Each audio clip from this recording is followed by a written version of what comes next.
All right. So there are several, messaging and news going on around that INEC is not allowing your legal team to inspect the materials used, for the election. What's going to be your next action as regards this?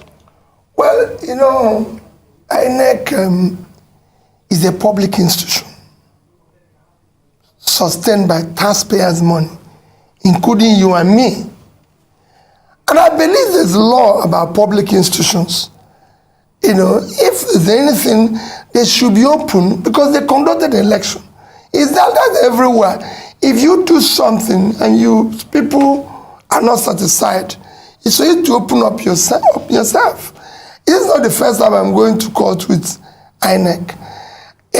Since 2003, I would say several times, I've had to challenge INEC result.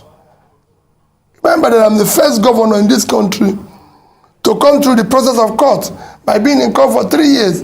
Throughout the 3 years, I was in court with INEC giving me access to whatever materials they used to conduct the election.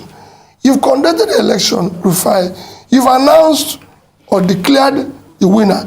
I'm only asking, can I have access to the documents and materials you used to arrive at that?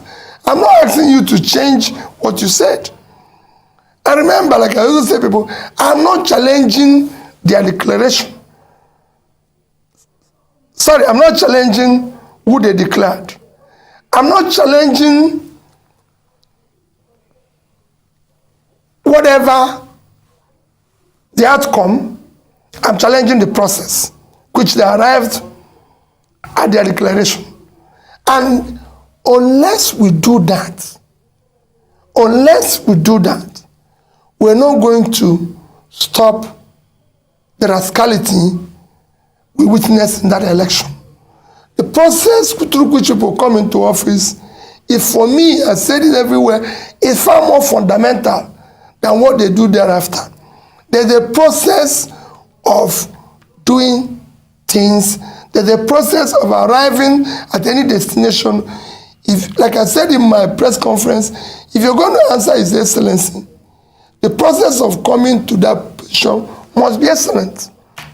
If you're going to be a bishop, there's a process of being a bishop. Dr. Ruben is a doctor. Why didn't you call me a doctor? Don't that look like a doctor? You called him a doctor because he went and read PhD. Rufai might be awarded a doctor by university, so he's a doctor.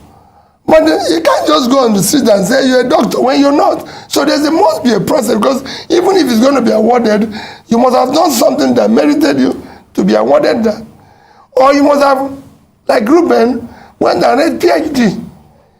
Otherwise, we're all doctors. So a process is important. Right. So what would you be doing next, really, if they're not granting you access to this? We'll follow the law. We'll go back to the court and say, what you granted, these people are not obeying. We're not going to be, for me, we'll do whatever is necessary within the law. Whatever we're going to do will be for the interest of the country. But they will give us access because they pronounce and declare somebody. So we must have access to the process they arrived at that